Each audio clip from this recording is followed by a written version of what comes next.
Hadis yang kedua dari Arba'un Nawawi yang diriwayatkan oleh Umar bin Khattab menjelaskan tentang 3 konsep ajaran Islam. Yang pertama itu adalah tentang mahwal Islam, yang kedua mahwal iman, dan yang ketiga adalah mahwal ihsan.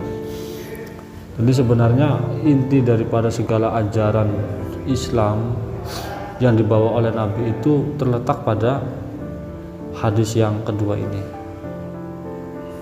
Dan juga perlu diketahui terkait masalah runtutan akan isi dari hadis yang kedua ini, yang mana pertama yang diajarkan oleh malaikat Jibril itu adalah mahwal Islam, terus yang kedua adalah mahwal iman, dan yang ketiga adalah mahwal ihsan. Jadi adanya runtutan hadis ini juga sebenarnya juga adalah sebuah konsep yang sangat jitu. Taunya dari mana? Taunya, jadi kita sendiri sebenarnya tahu ya mengenai masalah apa sih itu aslul iman, atau bahasanya itu adalah hakikat iman secara syariat. Saya utarakan dulu ya penjelasannya, bahwa runtutan hadis ini juga memberi pemahaman yang sangat luas ya, di samping isi daripada hadis itu, yaitu pertama kita membahas tentang apa sih hakikat iman itu secara syariat. Wa haqiqatul iman asyari wa huwa atasdiqu bima jaa bihi an-nabi min indillahi ta'ala antuk minabillahi wa malaikatihi wa kutubihi wa rusulihi wal yaumil akhir wal qadari khairihi wa syarrihi. Jadi hakikat iman adalah membenarkan apa yang dibawa oleh kanjeng Nabi dari Allah Subhanahu wa taala, yang isinya itu adalah berupa arkanul iman, yaitu mengimani Allah, mengimani malaikat, terus mengimani kitab-kitab Allah, rasul-rasul, terus hari kiamat, dan juga qadar, baik yang khairihi dan syarihnya. Jadi kanjeng Nabi diutus oleh Allah sebagai Rasul Khatamul Anbiya adalah membawa arkanul iman. Nah, arkanul iman yang ada dalam redaksi hadis kedua dari kitab Arba'un Nawawi itu adalah runtutan yang kedua. Yang pertama soalnya itu adalah mahwal Islam ya. Faqala Rasulullah al-Islam antasyidat, itu mahwal Islam yang pertama, dan yang kedua mahwal iman.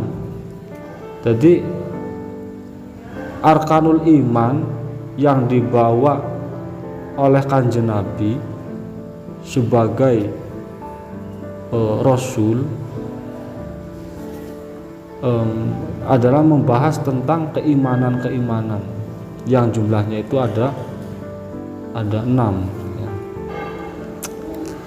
Kenapa kok dalam redaksi hadis itu Islam yang disebutkan pertama itu mahwal Islam, terus yang kedua itu mahwal iman? Karena secara tidak langsung redaksi hadis ini itu mengajarkan kita untuk syariat. Jadi untuk syariat dulu. Maksudnya apa? Maksudnya semua perihal ibadah yang intinya itu ibadah dalam agama Islam, semuanya terfokus atau terpusat kepada kanjeng Nabi. Nah, yang mana orang ketika kok ibadah tidak dipusatkan pada kanjeng Nabi, maka otomatis ibadahnya pun akan gugur atau tidak diterima. Nah, bagaimana kita untuk memusatkan semua ibadah kita kepada kanjeng Nabi, yaitu adalah dengan kita istilahnya tahu akan mahwal Islam. Nah, ternyata isi dari arkanul Islam itu sendiri pertama adalah apa? Pertama itu adalah membaca dua kalimat syahadat, ya kan? Itu persaksian kita bahwasanya tidak ada Tuhan yang patut disembah kecuali Allah dan Muhammad itu adalah utusan Allah. Nah, dan selanjutnya itu mendirikan sholat, menunaikan zakat, puasa di bulan Ramadan, kemudian haji. Ini merupakan buah daripada kita memahami betul-betul dulu tentang membaca dua kalimat syahadat yang benar bagaimana. Ketika orang itu meresapi apa yang ada dalam kandungan dua kalimat syahadat, tentu semuanya akan kena. Jadi rukun-rukun Islam yang lain, mendirikan sholat, menunaikan zakat dan yang lain, itu semuanya akan kena. Sudah ya. Lah, ketika kita bersyahadat, mengucapkan dua kalimat syahadat bahwa tidak ada Tuhan yang patut disembah kecuali Allah dan Muhammad itu adalah utusan Allah, baru kita menyadari bahwa oh ternyata Allah mengutus Muhammad, Nabi Muhammad, supaya membawa misi visi mengesahkan Allah. Tidak boleh Allah itu diduakan atau disyirikan. Nah, ada pertanyaan seperti ini. Setelah kita mengimani dua kalimat syahadat, terus bagaimana ya kita supaya tidak bisa supaya kita itu mengesahkan Allah adalah mengikuti kanjeng Nabi. Nah, mengikuti kanjeng Nabi. Lah, ketika kita mengikuti kanjeng Nabi, yang mana kanjeng Nabi itu sendiri adalah pusat semua, atau bahasanya itu cap ya. Jadi ibadah gugur apa tidaknya itu adalah harus dicap dulu oleh kanjeng Nabi selaku Rasulullah. Ketika kita tahu bahwa oh ternyata semua ajaran-ajaran Tuhan yaitu Allah di bawah Nabi, kita tanya kanjeng Nabi cara ibadah supaya yang benar bagaimana. Nah, kemudian kanjeng Nabi mengutarakan adalah mengajarkan tentang keimanan. Kita kembali lagi tentang takrif keimanan itu apa? Adalah atasdiku bima jaa bihi an-nabi min indillahi ta'ala. Jadi membenarkan apa yang dibawa oleh Nabi ya dari sisi Allah, yaitu mengimani rukun iman. Nah, setelah itu berarti kan runtutan yang ada dalam hadis ini sudah agak jelas ya. Kenapa Islam dulu yang diutarakan kemudian adalah iman. Jadi adalah mengajarkan syariat dulu. Jadi syariat dulu. Soalnya secara praktek di masyarakat banyak istilahnya ibadah itu banyak ya. Jangankan di lintas agama, kadang di Islam sendiri itu banyak ritual-ritual ibadah yang bermacam-macam. Salah satunya itu misal ada orang yang menganggap bahwa sholat itu sholat itu cukup dengan hati saja, hatinya mengingat Allah itu sudah sholat. Nah, ini kan merupakan ajaran yang sebenarnya ini tidak diajarkan oleh kanjeng Nabi. Itu ibadah menurut nafsu dia. Ini benar apa salah? Tinggal takarannya itu kita kiblatnya ke Nabi. Coba tanya ke kanjeng Nabi, atau tanya ke risalah-risalah kanjeng Nabi. Yaitu kalau sekarang kan para ulama, al ulama warasatul anbiya. jelas salah, karena tidak ada bukti atau secara redaksi hadis yang menjelaskan seperti itu. Berarti itu Islam yang bagaimana, kurang tahu ajaran apa. Nah, jadi sangat banyak secara praktek ketika kita mengabaikan runtutan daripada redaksi hadis dalam Arba'un Nawawi yang kedua ini ya. Jadi pertama itu harus syariat dulu.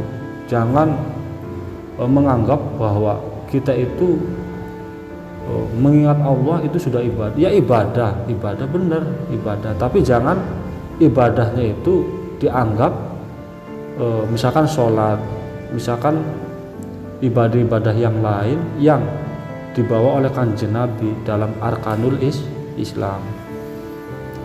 Nah, jadi arkanul Islam itu perlu ditegaskan. Arahnya kemana? Arahnya ke Allah lewat Kanjeng Nabi. Ya, supaya adanya rukun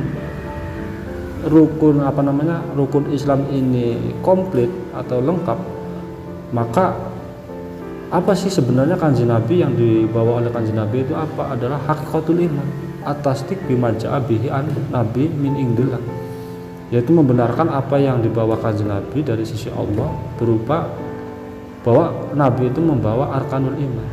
Setelah itu, setelah adanya selesai antara runtutan pertama itu Islam, kemudian yang kedua adalah iman, kemudian timbullah ihsan. Ihsan itu merupakan samroh atau buah daripada hasil adanya runtutan yang pertama itu, yaitu Islam, kemudian rukun iman. Maka timbullah samrohnya adalah ihsan, yaitu menganggap bahwa kita menyembah Allah bahwasanya seakan-akan Allah melihat, bahwasanya Allah itu melihat kita. Kalau kok misalkan tahapannya belum ke situ, maka yakinlah bahwa Allah melihat kita. Nah gitu. Atau bahasanya sih, kalau dalam ilmu-ilmu tentang tasawuf, bahwa ihsan itu adalah berbuat baik. Jadi perilakunya orang ini mengandung sebuah kebaikan, karena yaitu tindak lampahnya itu sudah mengarah ke Allah murni gitu loh.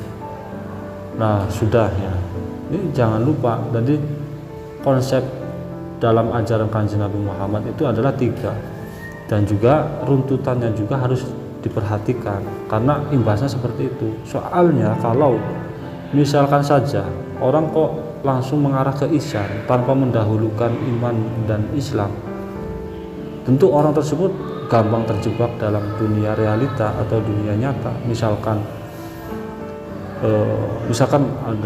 ada orang menilai, kok kenapa ya orang yang bukan Islam, misalkan non muslim, entah itu Kristen ataupun ya Buddha ataupun Yahudi, kenapa kok ajarannya itu baik-baik? Maksudnya baik-baik ini maksudnya ajaran dermawan, terus ajaran jujur, ajaran melakukan kebaikan, gotong royong, menjaga kebersihan, dan itu sebenarnya bukan hampir mirip ajaran yang seperti itu dalam sosial masyarakat. Emang seperti itu yang diajarkan oleh non muslim ya, misalkan Kristen, Yahudi apa. Coba kalau misalkan kita mengarah ya, tidak menggunakan konsep tentang runtutan tadi, yaitu harus Islam dulu, terus iman dulu, kemudian ihsan, maka orang itu akan terjebak. Waduh, berarti sama saja ini ya, baik Islam ataupun non Islam, misalkan Kristen apa, itu jangan, itu salah. Salahnya apa? Karena mengabaikan dari konsep runtutan tadi, Islam, iman, ihsan. Jangan menganggap bahwa Islam agama itu sama dalam kebenaran. Bukan. Yang benar itu adalah agama Islam, yang lain itu adalah salah. Maksudnya intinya salah paham ya. Jadi agama kayak misalkan Kristen, Yahudi, Buddha itu adalah agama yang bahasanya itu gara-gara kesalahpahaman mereka dan juga kurangnya daya pikir secara kesadaran penuh ketika mencari agama yang benar itu mana. Kalau misalkan orang kok mengarahnya itu atau berpikir secara jernih, tentu Islam. Nah, takutnya seperti itu saja. Jadi banyak orang yang, bukan banyak ya, realita dalam masyarakat itu banyak condong mengarah ke hal-hal perbuatan baik. Maka secara kemanusiaan, ketika ada perbuatan baik maka itu dipuji. Ada orang melakukan kebaikan, maka orang tersebut pun akan disanjung dan condong kepada orang tersebut.